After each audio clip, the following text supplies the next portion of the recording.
మన ప్రభునామాన్ని బట్టి మీ అందరికీ ప్రత్యేకమైన శుభవందనాలు. ఈ దినం ఒక ప్రత్యేకమైన విషయం గురించి తెలుసుకుందాం. అదేంటంటే ఈరోజు చాలా ప్రత్యేకమైన దినం. అదేంటి? భస్మ బుధవారం.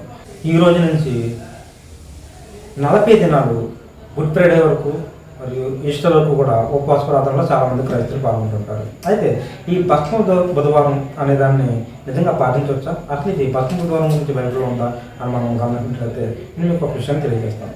అదేంటంటే భస్మ బుధవారం అనేది ఇది 7వ శతాబ్దంలో, ఎన్ని శతాబ్దం? 7వ శతాబ్దం. 7వ శతాబ్దంలో దీన్ని ప్రారంభించారు. అసలు ఈ భస్మ బుధవారం అంటే ఏంటంటే యాష్ అంటే ఏంటి? బూడిద. ఈ బూడిదని రోమన్ క్యాథలిక్స్ ఎవరైతే ఉన్నారో రోమన్ క్యాథలిక్ కూడా ముందు దీన్ని ప్రారంభించారు, ఈ భస్మ బుధవారాన్ని.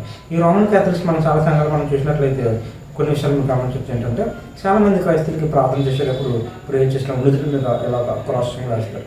ఇప్పుడు ఇది ఎక్కడ ప్రారంభమైంది? నుదుటి మీద క్రాస్ అనేది ఎప్పుడు ప్రారంభమైందంటే భస్మ బుధవారం రోజున ప్రారంభమైంది. ఈ భస్మ బుధవారం అనే రోజున రోమన్ క్యాథలిక్స్లు ఎవరైనా పాస్టర్ దగ్గరికి లేదంటే ఫాదర్ దగ్గరికి విశ్వాసం అనే వాళ్ళ దగ్గరికి వెళ్ళినప్పుడు వాళ్ళు ఏం చేశారంటే ఒక క్రాస్ సింబల్ వేసేవారు. అది బూడిదని తీసుకొని ఫస్ట్ ఆ బూడిద రాశారు.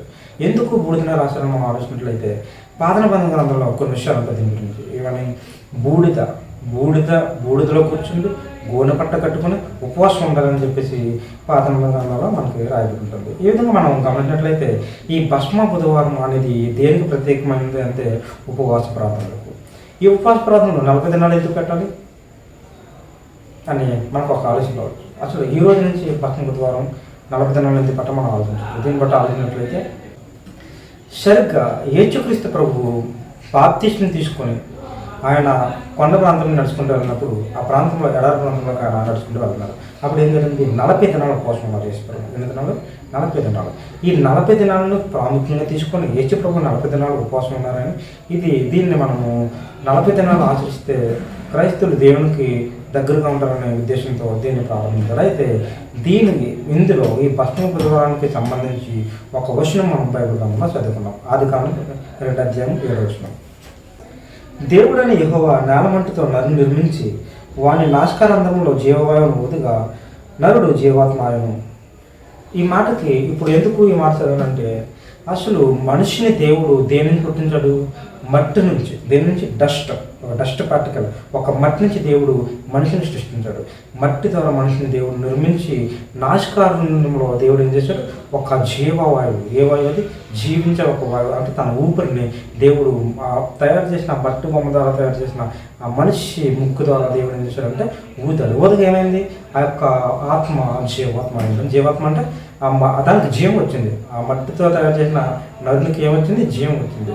దాని ద్వారా మనిషి ఏం కలుగుతుందంటే ఈ కదలికలు అన్నీ జరుగుతున్నాయి. దాన్ని బట్టి మనిషికి ప్రారంభం వచ్చింది. ఈ విధంగా దేవుడు మనిషి మట్టి నుంచే ప్రారంభమయ్యాడు. మట్టి ద్వారా మనిషి సృష్టించబడ్డాడు. కాబట్టి దేవుడు ఈ భస్మ బుధవారం అనేదాన్ని రోమన్ క్యాథలిక్స్ వారు ఏం చేశారంటే ఈ భస్మ బుధవారం అనేది ప్రారంభించారు. ఇది ఎప్పుడు ప్రారంభించబడిందంటే 8వ శతాబ్దం మరియు 10వ శతాబ్దంలో దీన్ని కొన్ని మార్పు చేర్పులు చేశారు. యాక్చువల్లీ ఇది 7వ శతాబ్దంలోనే ప్రారంభమైంది.